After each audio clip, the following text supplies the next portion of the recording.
Welcome to Samba Samba. Enjoy the video. You start by confirming Garageband is up to date and that you have 2 GB free per pack. This avoids mid-download failures. Open Garageband, choose Sound Library, then download all sounds or select the specific pack you need. Once initiated, monitor the progress indicator so you know when files are extracted.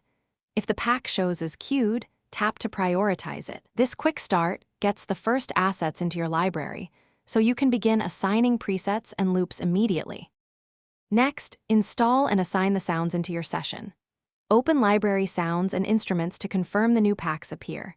Drag presets, samples, or loops into a track slot and set the instrument type and MIDI channel so playback maps correctly. Once done, preview each sample while adjusting tempo and key to match your project. This prevents timing conflicts. Make sure to save a session copy before heavy edits so you can /B changes. These steps integrate the pack assets into usable tracks fast. To finish, consolidate and optimize so your project stays stable. Freeze or bounce CPU-heavy instruments after confirming their sound, and clearly name tracks to keep the arrangement tidy. Export stems or the full mix at the desired sample rate and file format for mastering or sharing.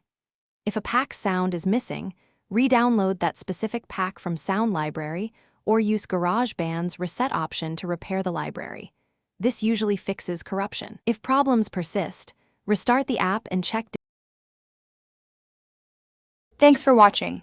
Consider subscribing if we helped you.